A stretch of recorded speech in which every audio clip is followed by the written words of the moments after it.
¿Cómo están? Bienvenidos. Este es nuestro primer encuentro, la primera parte de 2 encuentros que nos va a permitir no solamente conocernos, sino también conocer este proyecto tremendo de nuestro Señor, el que ha puesto en cada una de nuestras manos. Si usted es un guía de un pequeño grupo, llámese escuela bíblica, grupo devocional o de discipulado, le servirá conocer 2 aspectos que vamos a considerar en estos 2 talleres. El primero de ellos tiene que ver con conociendo el manual de instrucción o conociendo la fuente donde vamos a sacar nuestras enseñanzas. Y la segunda parte va a tener que ver con conociendo al autor, el carácter de aquel a quien nosotros vamos a presentar. Soy el pastor Rubén Herrera y espero que durante los próximos minutos me acompañes en esta aventura, en este recorrido que vamos a tener juntos. La primera cosa que debemos preguntarnos es, ¿cómo haría yo para impresionar a mis discípulos? ¿Cómo haría o qué tendría que hacer para que los motive apropiadamente, para poder infundir en ellos el entusiasmo, la búsqueda, el recorrido por estas páginas llamados Sagradas Escrituras, llamada la Biblia? Porque si vamos a hablar acerca del éxito en cuanto a ser maestros o capacitadores, discipuladores de otros, este éxito no va a depender en la cantidad de conocimiento que impartamos a otros, sino el éxito va a tener que ver con el amor con el que los demás van a abrazar nuestras enseñanzas y especialmente nuestro material de estudio. El amor con el que van a abrazar y la relación, cómo se va a profundizar con el autor de las Escrituras. Así que nos preparamos para el recorrido. Nuestra primera preparación tiene que ver con la Escritura, con la Biblia. Quizás algunos de los conceptos que voy a dar ahora sean un poco redundantes. Es decir, sean conceptos que usted ya conoce, que usted lo da por sabido. Como por ejemplo, la Biblia es la palabra de Dios. Y cuando decimos esto, suena como una frase reiterada, como una frase repetida. Y se ha hecho tan lema y tan insensible que como frase en sí no la hemos profundizado en verdad. ¿Qué significa que esto es la palabra de Dios? Lo que significa en primer lugar es que es la manera en que Dios utilizó para darse a conocer. Es la manera, el verbo, la palabra escrita que dejó Él para darse a conocer. Cuando entramos en la Biblia, no estamos discutiendo acerca de cosas como quién creó a Dios, cuándo fue la fecha de inicio, y ese tipo de cuestiones o de cuestionamientos que a veces se hacen los que no conocen a Dios. Cuando Dios introduce su palabra, se da Él mismo a conocer. Y es curioso que Él no va a dar explicaciones. Él no está sentado detrás de un juicio del hombre hacia su persona. Él no está sentado frente a un fiscal acusador al que él tiene que responder algunas preguntas. Él simplemente se va a dar a conocer. Y la Biblia, como palabra de Dios, es cómo Dios se ha dado a conocer para nosotros los seres humanos. Él no habla acerca mucho de su sustancia, él habla acerca de él como espíritu, pero cuando él tiene que presentarse, lo hace con Moisés.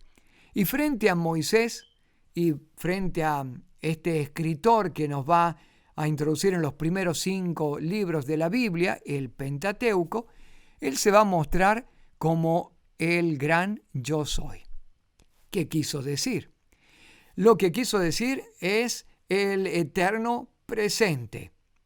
el que está siempre, el que acompaña la historia de los seres humanos. Ahora, nos preguntamos por qué Dios quiere darse a conocer. ¿Por qué a Dios le interesa la comunicación? Bueno, porque Dios es un Dios de diálogo. Si no entramos en este concepto, no podemos entender la Biblia. La Biblia se traduce como un diálogo. No es el monólogo de Dios, es el diálogo que mantiene Dios con su criatura, con su creación, con la naturaleza misma y con los hombres, con sus seres humanos. Es un diálogo que se traduce más allá de nuestro terreno, de nuestra comprensión física, y se transporta también a ese lugar celestial, a un lugar eterno. De manera que cuando yo abrazo la Escritura y digo que es la palabra de Dios, me estoy presentando ante un ser que le interesa el diálogo. Quiere hablar, quiere comunicarse. Si nos preguntamos por qué Dios no responde a algunas preguntas de las que nos hacemos los seres humanos en cuanto a ciencia o en cuanto a matemáticas, en cuanto a astrofísica y etcétera, o a genética y lo demás, es porque Dios no está interesado en esa problemática superficial y fútil, esporádica, temporal del ser humano. Dios está preocupado en poder captar lo más importante, y en este caso es el alma, lo eterno del hombre. Le interesa establecer un contacto, se acerca al ser humano para poder ganar su alma. No va a ganar su alma por capricho, ni tampoco por necesidad. Lo va a ganar con demostraciones de amor. Y si el hombre responde a esa demostración de amor de Dios, entonces Dios habrá conseguido su fin, que es la salvación de esa alma, o dicho en términos de diálogo, que esa alma entre en contacto ya eterno y permanente para siempre con Él por toda la eternidad. La palabra de Dios. Si yo no introduzco a mis alumnos, a mi grupo, a mi discipulado, diciendo que es Dios el que me va a hablar, es Dios el que se va a mostrar, es Dios el que va a darme la verdad que yo necesito, no podré crear interés. No habrá más interés que el de conocer algunas historias pintorescas, con algunos dramas, con algunas emociones, con suspenso, y nada más que eso. No, yo necesito en primera instancia mostrarle el material de estudio, y el material de estudio trasciende lo natural de cualquier otro libro. Trasciende lo natural porque me habla del pasado, me habla del presente y me habla del futuro. Cuando estoy presentando mi material de estudio, debo ser lo bastante claro para señalar que o lo creo o lo dudo. Y en cuestiones de fe, se vale solamente creer. Yo no puedo entrar a este material con la incredulidad, porque esta incredulidad me lleva a mí a un terreno de duda, de desconfianza y de escepticismo. Yo entro a este material creyendo un principio básico. Es, como dijimos al principio, la palabra de Dios. ¿Por qué Dios diría solamente y únicamente la verdad? Bueno, porque Él detesta la mentira. Eso lo deja claro en la Escritura. Pero también porque, ¿qué objeto tendría Dios de comunicarse con el ser humano para no decir la verdad? ¿O qué objeto tendría Dios finalmente de comunicarse si no nos va a decir la verdad? El maestro, el discipulador, debe amar la Escritura como la verdad. Una verdad para ser creída, la verdad para ser abrazada, la verdad para ser seguida. Quizás todas estas cosas, usted me dirá, yo ya las conozco. pero quiero llevarlo desde el asentimiento mental o desde ese conocimiento intelectual a que se haga carne y viva en usted. Esa verdad tiene que ser parte de usted. Como comunicador, yo no puedo enseñar una cosa y vivir o demostrar otra. Y aquí es donde en el maestro se requiere que haya cierta coherencia, cierto balance que muestre coherencia entre lo que digo y lo que hago. Nuestros alumnos, nuestros discípulos que van a recibir enseñanza, no solamente van a vivir emocionados una historia bíblica, sino que van a lograr captar esa emoción en nosotros mismos. Y si yo soy un frío, un calculador, un matemático, simplemente un teórico, los demás lo van a ver y los demás van a imitar lo que ven. He aquí lo peligroso de no haberse comprometido con la verdad que estamos enseñando. Porque la misma duda, el mismo grado de incertidumbre que está en el comunicador se puede trasladar peligrosamente a nuestros alumnos. ¿Qué debo lograr yo cuando entonces estoy dentro de la escritura? En primer lugar, contar con ese entusiasmo de colocarlos en la escena, tratar de mostrar al oyente, al auditorio, dentro de la escena misma bíblica. Y para esto tendría que utilizar algunos métodos o alguna manera de arreglármela si no soy muy demostrativo o muy elocuente. Quizás algunas figuras o quizás algunas imágenes, algunos videos o algo que nos traslade en la escena. Pero qué bueno es cuando el que está por enseñar la historia ya estuvo dentro de la historia y se comprometió y se compenetró con ella. Ahora, la historia no va a resultar más que una anécdota extraña o de un extraño o de un tercero, a menos de que logremos empatía. ¿Qué decimos con empatía? Bueno, que el oyente se vea reflejado dentro de esa historia, que el oyente pueda meterse dentro de esa historia. Cuando el Señor hablaba acerca de parábolas, figuras, contaba una historia, un relato, lo que lograba era la empatía. Fácilmente su narración, su historia, su relato, su parábola, su metáfora, lo metía al oyente dentro de ese campo imaginario donde se veía él actuando o él en el lugar de. De manera que si nosotros no conseguimos la misma empatía, no lograremos el fin último.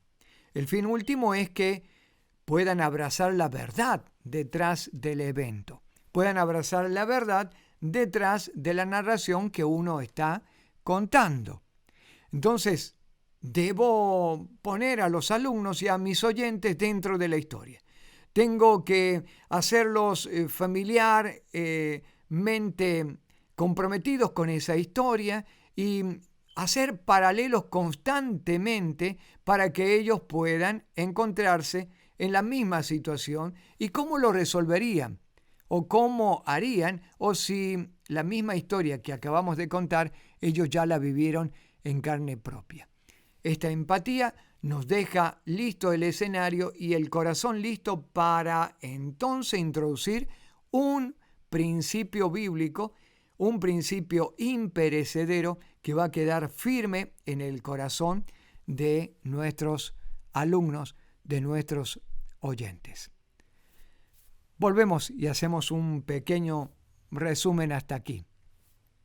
Debo entender primeramente que estoy tratando un material que es fabuloso, increíble, inigualable. No hay otro. Es una verdad que yo he abrazado, es una verdad que amo y es una verdad que vivo. Debo introducir las historias de manera que logre empatía en el oyente. El oyente se deje guiar en esa historia y esté allí en el mismo escenario, en la misma época. Debo ilustrar esto de tal manera que pueda hacer un paralelo entre su situación personal y la historia contada. Y finalmente, cuando he logrado esta empatía, puedo transmitir el principio bíblico o la verdad que los va a llevar a resolver, a decidir, a tomar un camino, porque frente a una verdad no pueden ser lo mismo. Una verdad, un principio de la palabra de Dios, nos lleva a determinarnos a una elección, por aquí o por allá. Sigo con mi camino o enderezo mis pasos en la dirección de Dios. Bien, este libro es maravilloso y vamos a hablar un poquito acerca de este libro y comenzamos con algunas cosas. Es infinito el término Biblia para referirnos a ella y hablar un poquito de ella, porque en realidad la Biblia es tan extensa, tan grande, con tantos particulares, que sería imposible detallar a cada uno y menos en los minutos que nosotros tenemos. Pero vamos a algunos principios que debemos conocer como maestros o como guías. Preguntas que seguramente van a surgir. En el Antiguo Testamento tenemos nombres, en términos general, nombres. Y allí aparecen los nombres de Dios, El Shaddai, Adonai, Elohim. Y los otros nombres que lo va a ir usted descubriendo a través de la Escritura. Cada uno de estos nombres significan o hablan o transmiten un carácter de Dios. El carácter, el lugar desde donde se prepara, donde Dios se para hablar, para transmitir, para actuar frente a su pueblo.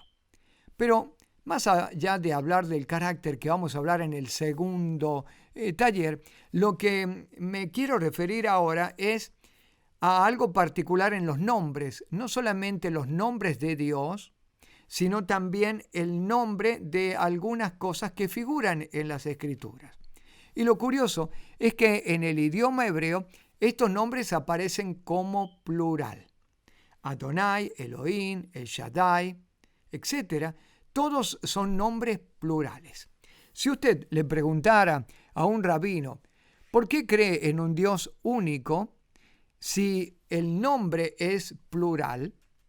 Si se refiere a sí mismo como varias personas, y de hecho nosotros creemos en la Trinidad de Dios, Dios Padre, Hijo y Espíritu Santo, el rabino seguramente le dará una explicación como esto. Bueno, lo que pasa es que Dios es tan grande que no se resume a una sola cosa o a una sola persona, sino que para hablar acerca de la grandeza de Dios es como que se multiplica a Dios. Poco convincente la explicación, pero es la explicación que dan.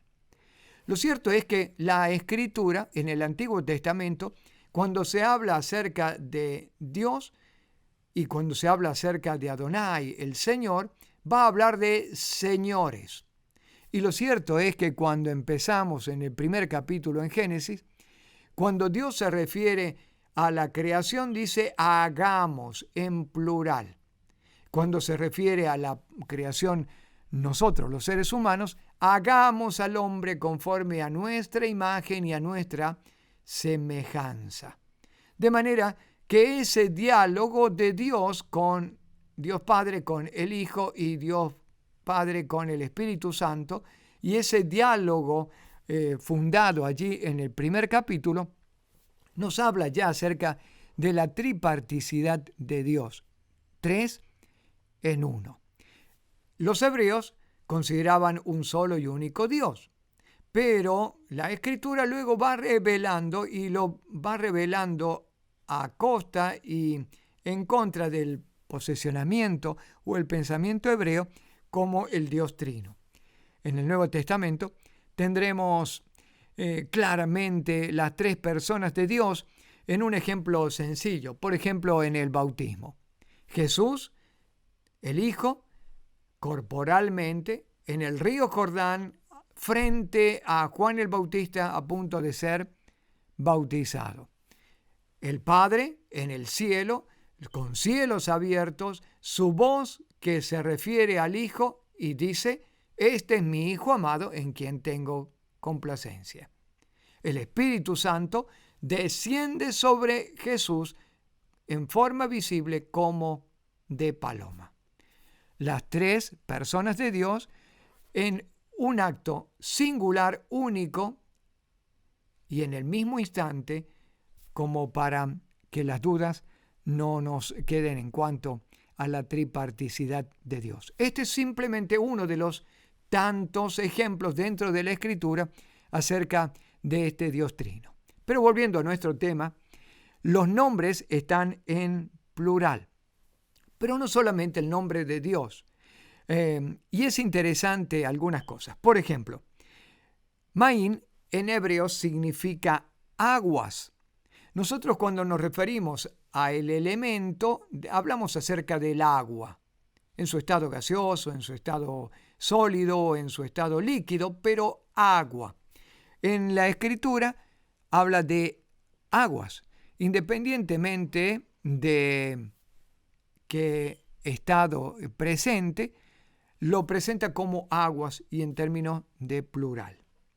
Shamaín es para referirse Dios acerca del cielo. Nosotros decimos el cielo y quizás podemos hacer una distinción entre el cielo físico o el cielo atmosférico, el cielo de los astros, de las estrellas, de los planetas, de las galaxias, y el cielo, el tercer cielo, a que llamamos la presencia o la morada de Dios. La Biblia va a hablar acerca de los cielos. Y por ejemplo, una de las escrituras dice: porque los cielos de los cielos no te pueden contener. ¿Por qué habla acerca de cielos? Bueno, evidentemente alude a estos tres cielos conocidos para nosotros, pero el término hebreo de nuevo vuelve y se repite en forma plural. Algo interesante aparece también con el término panim, que significa o es traducido como rostro o como cara. Panim en realidad significa caras.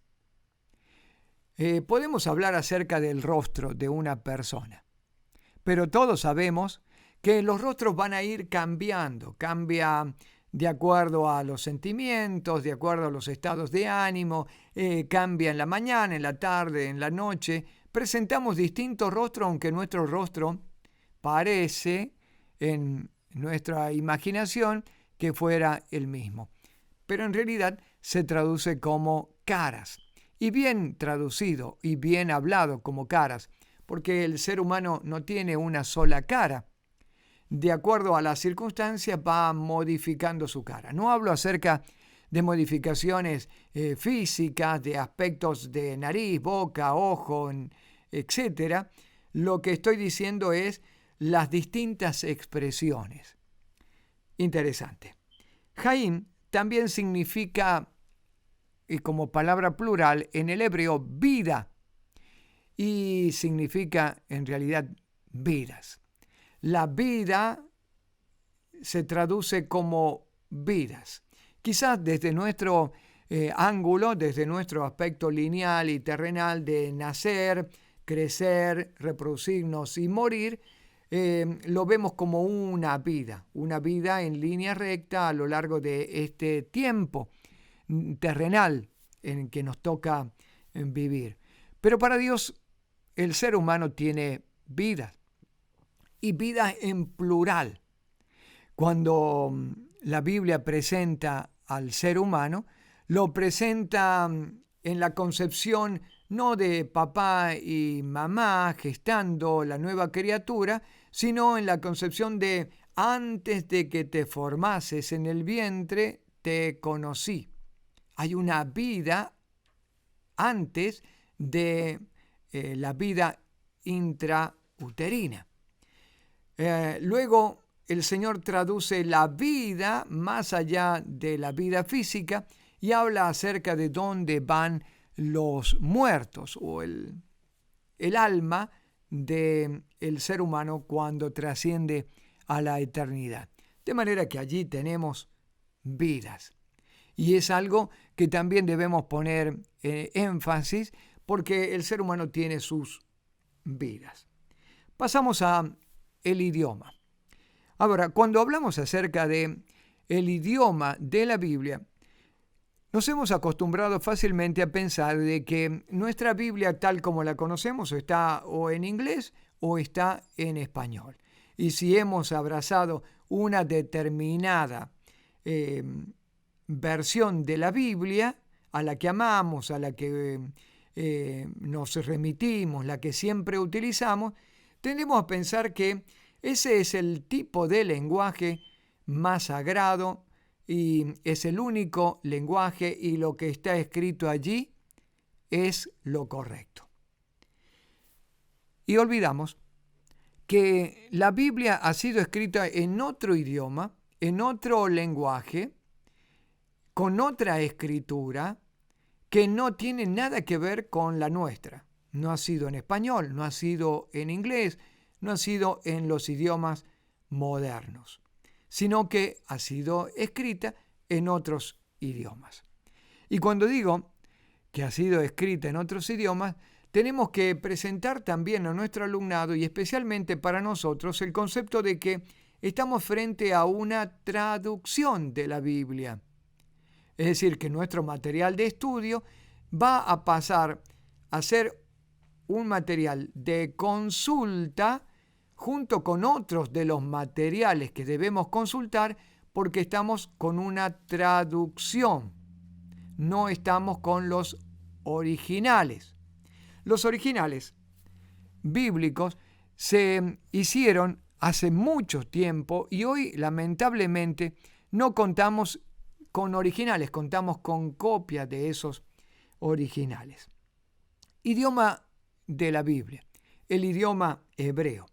En el idioma hebreo, que es el que utiliza el Pentateuco y gran parte del Antiguo Testamento, es un idioma capturado desde una lengua, lo que se llama la lengua semítica, o que se puede traducir como la semilla de las otras lenguas de la región.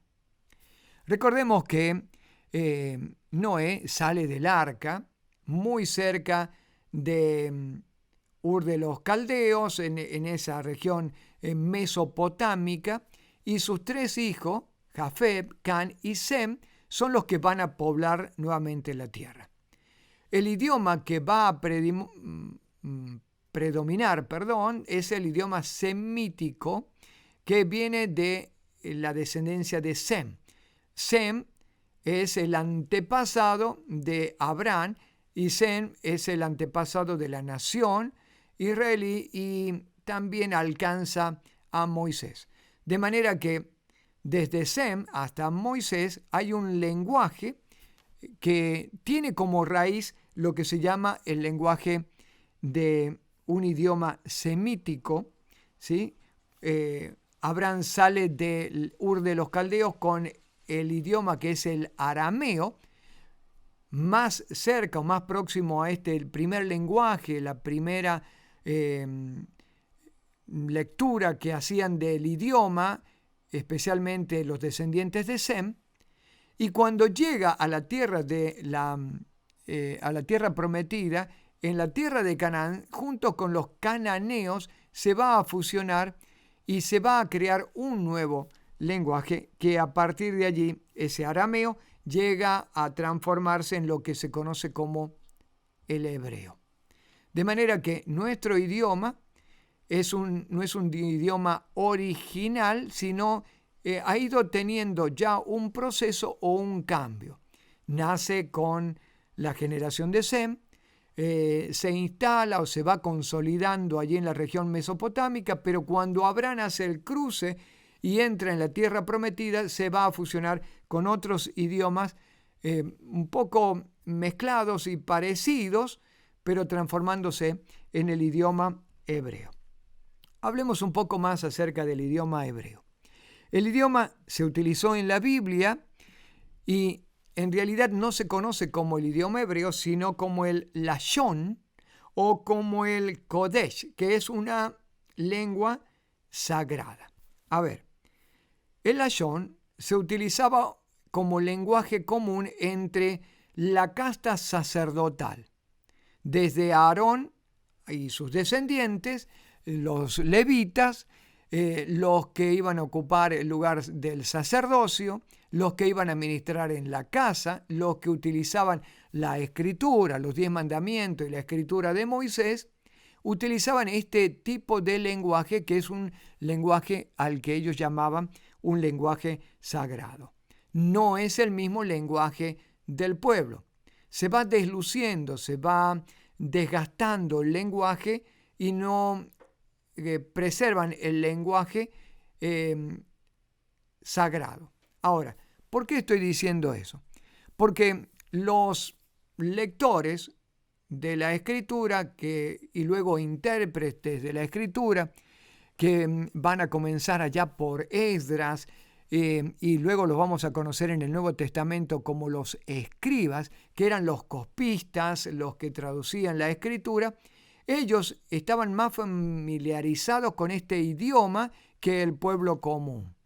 Las lecturas se hacían con los sacerdotes o con los levitas y ellos lo traducían o lo enseñaban o le daban una aplicación para que lo tenga el pueblo. Pero originalmente su lenguaje había sido desgastado entre la nación y este lenguaje se fue perdiendo.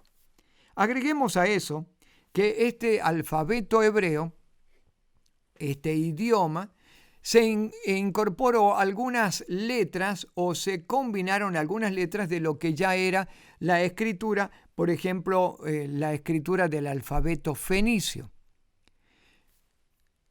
Y cuando empezamos a tener esta escritura, las primeras escrituras de Moisés, las primeras escrituras de Josué, las primeras escrituras de Samuel y los que siguen escribiendo en la palabra, los primeros libros, nos encontramos con algunas particularidades bien interesantes. Solo habían consonantes dentro del idioma. No había vocales. Las vocales se van a incorporar después en el siglo XVIII, en el siglo VIII, y en el siglo IX, con el objeto de tener un poquito más de certeza en la lectura. Hasta ese momento, como solamente es un idioma de consonantes, los que hablaban o los que conocían eran los sacerdotes o los escribas o los que estaban con los papiros, con la escritura en mano. Ellos podían leerlo y pronunciarlo.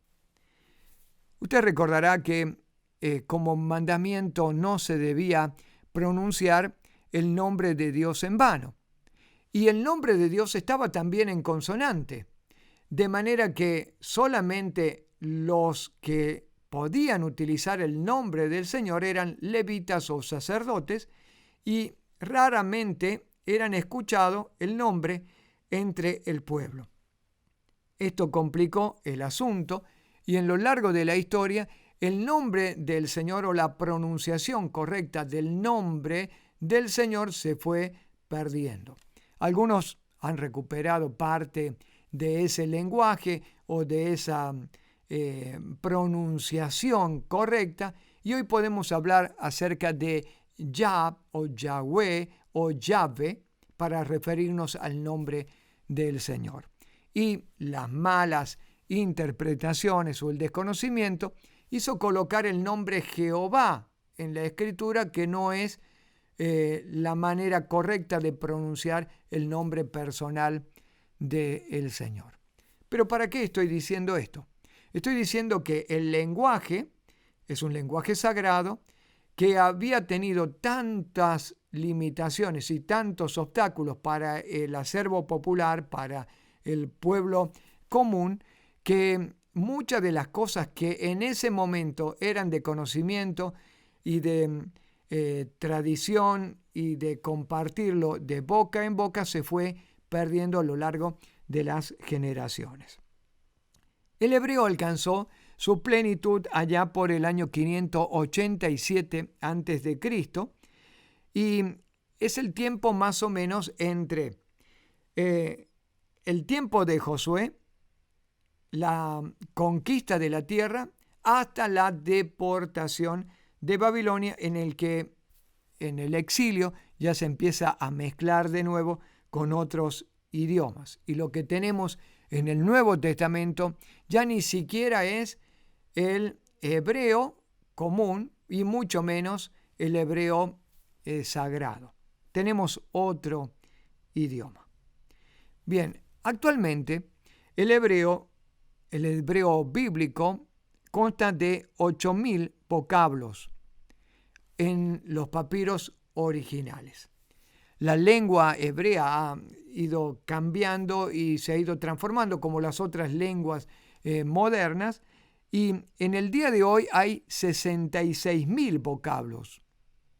Es decir, lo que antes se traducía en 8.000 palabras que reducían allí el lenguaje o el idioma, en el día de hoy hay 66.000. Y para denominar un objeto, para nombrar un objeto, lo que sí se ha hecho es conservar la raíz de la palabra original en hebreo. Por ejemplo, cuando hablamos acerca de computadora, tenemos que hablar de mahsher. Mahsher se traduce en su original o en su raíz hebrea como el verbo pensar. Y así con cada una de las cosas que hoy encontramos en el hebreo más moderno.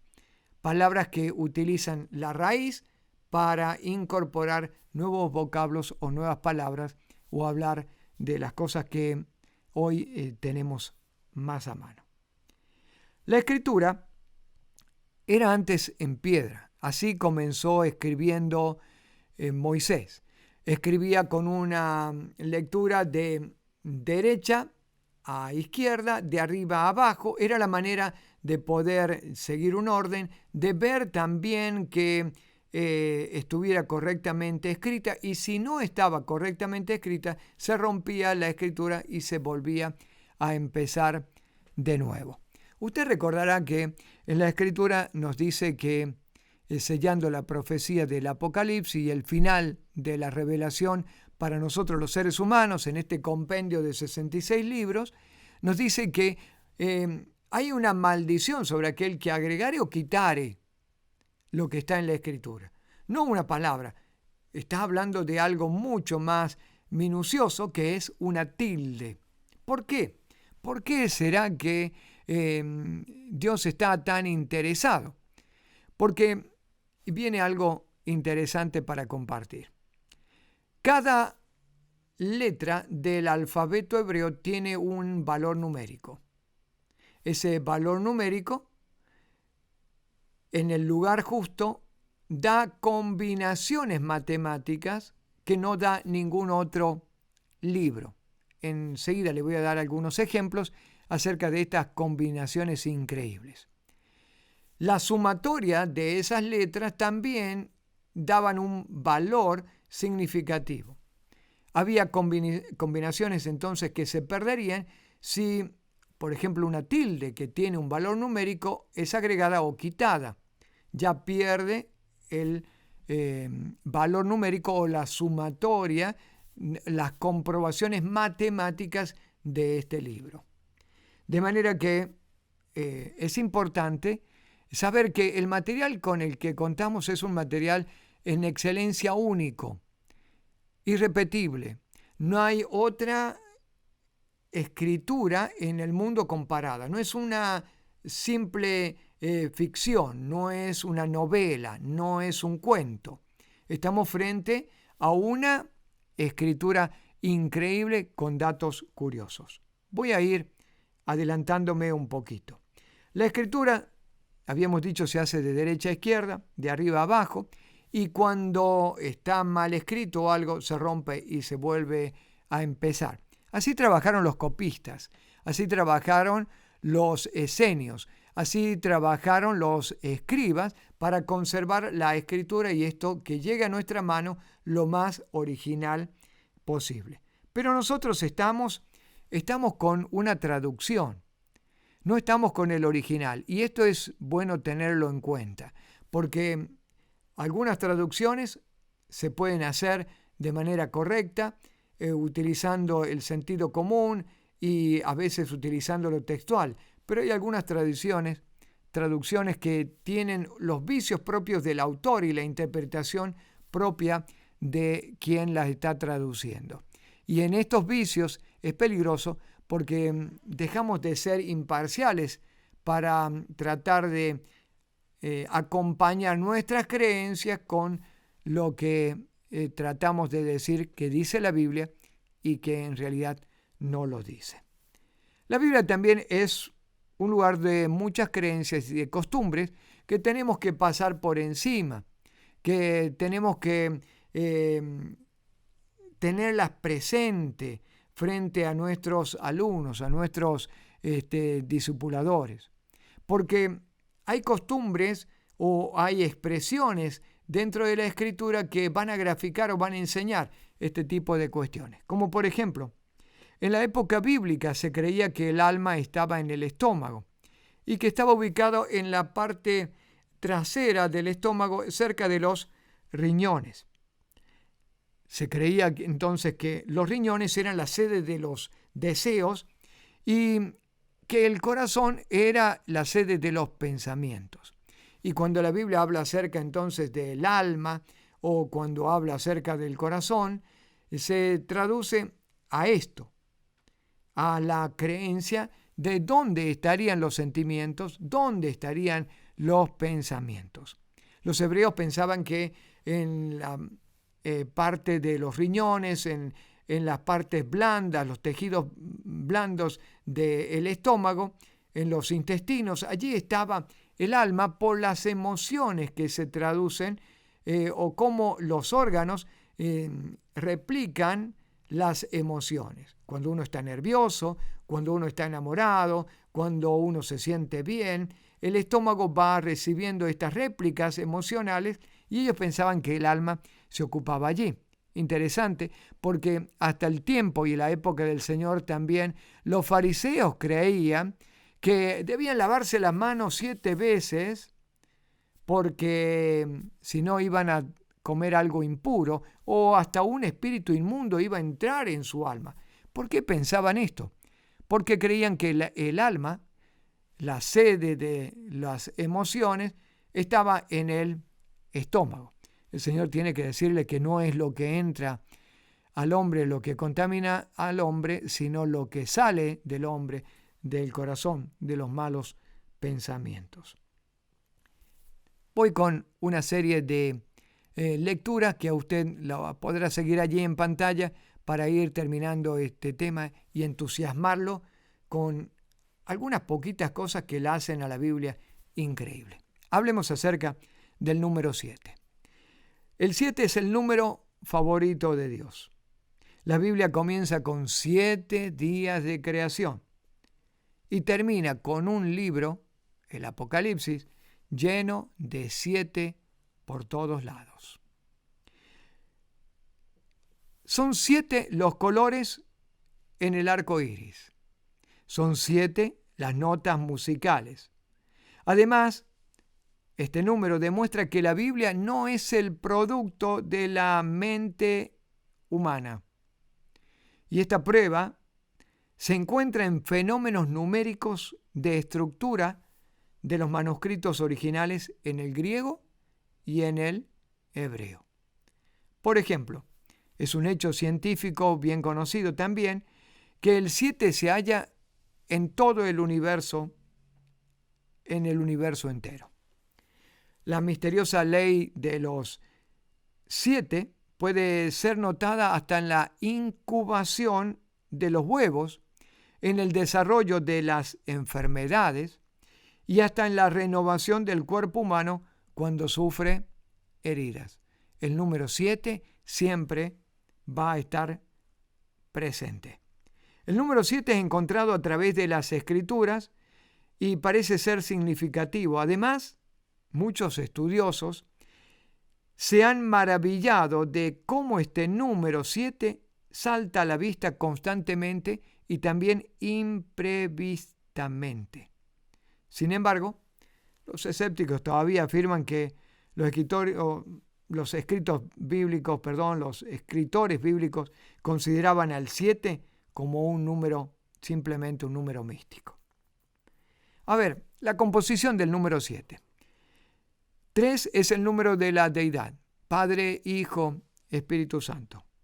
4 es el número de la creación. Entonces, el número 7, tantas veces en la Escritura, habla acerca de la omnipotencia, omnipresencia, la omnisciencia de Dios en la creación. Dios, un Dios presente con su sello, el número 7. Hay maravillas que se traducen en la Escritura y, por ejemplo, cada 7 letras del Pentateuco se forma la palabra Yahvé, tanto de derecha a izquierda como de izquierda a derecha. Déjeme explicar eso por un momento. 7 letras, cada 7 letras que va escribiendo en el principio creó Dios los cielos y la tierra, usted va contando una letra, cuenta 7, y luego cuenta 7, y luego cuenta 7, y se va a ir dando el nombre Yahvé, Yahvé, Yahvé, Yahvé, y esto ocurre tanto al derecho como al revés. Las consonantes, la cantidad de consonantes en los escritos bíblicos, si usted la suma, es un múltiplo de 7. La cantidad de vocales en la escritura es un múltiplo de 7.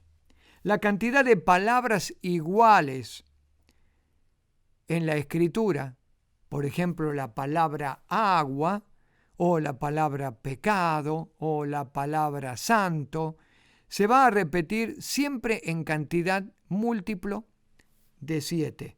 No más, no menos. La cantidad de letras iguales. Letras. La cantidad de A para nuestro idioma español.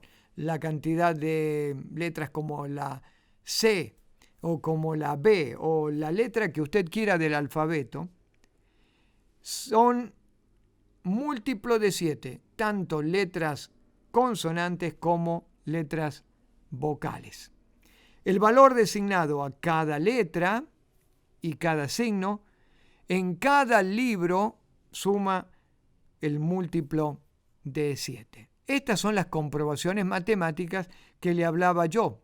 Si cada letra tiene un valor numérico o cada tilde, cada punto tiene un valor numérico, si usted altera y saca una letra, un punto, una palabra, produce un número que no es múltiplo de 7 y corrompe la escritura.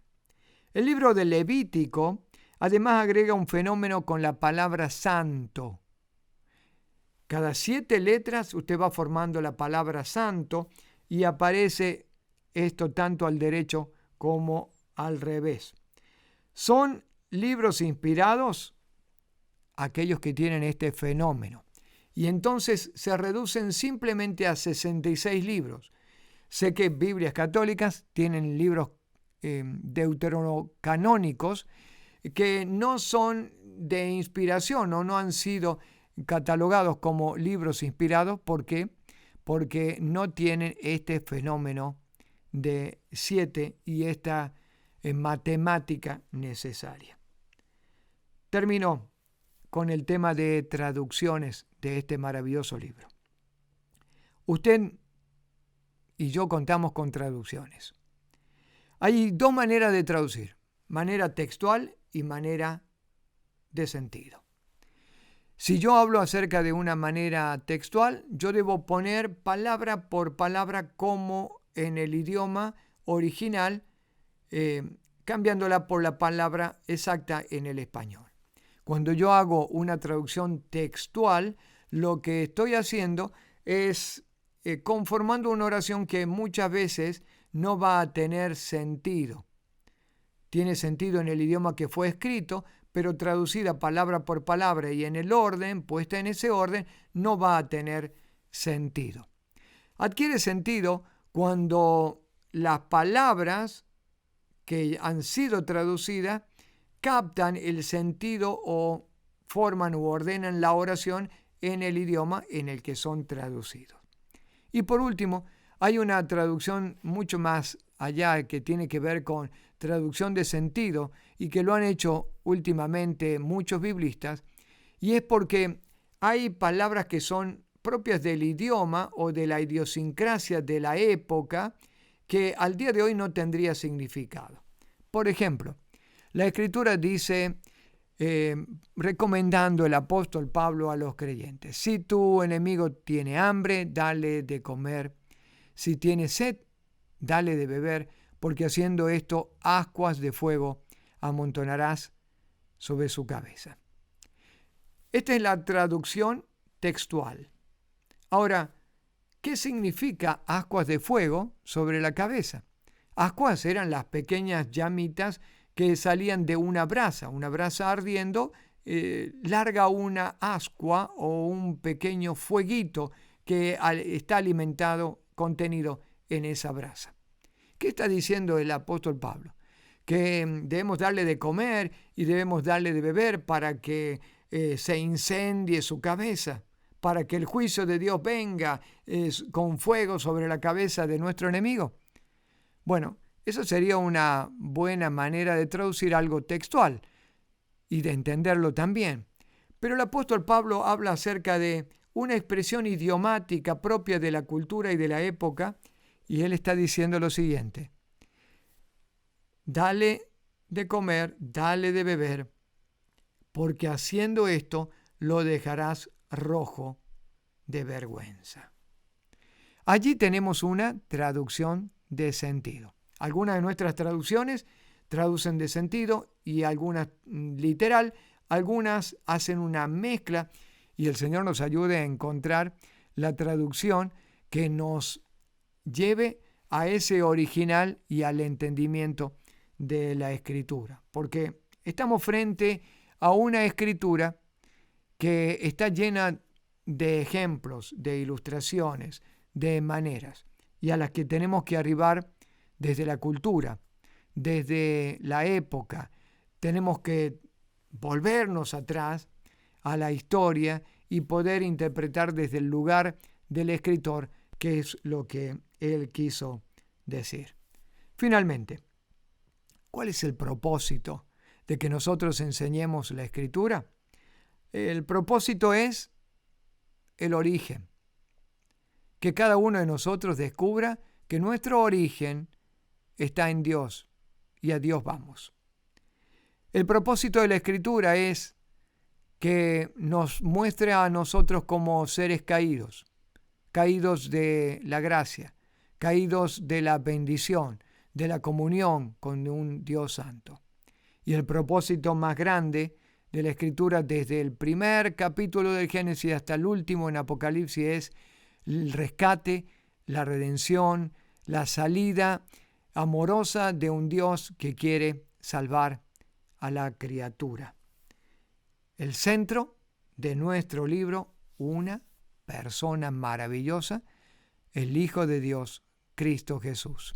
El Verbo creando en el principio, el ángel de Jehová en el Antiguo Testamento, el niño naciendo en Belén, el joven de Nazaret, el predicador de Judea, de Samaria, el crucificado en el Gólgota, el resucitado al tercer día, el glorificado por el Padre, el que está sentado reinando a la diestra de Dios Padre en las alturas, el Dios de dioses, el Señor de señores, Jesucristo.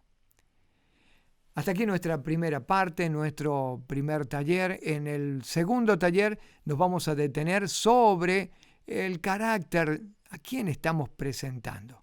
Porque no estamos llamados a simplemente contar historias, estamos llamados a mostrar una persona. Que el Señor les bendiga. Hasta nuestra próxima oportunidad.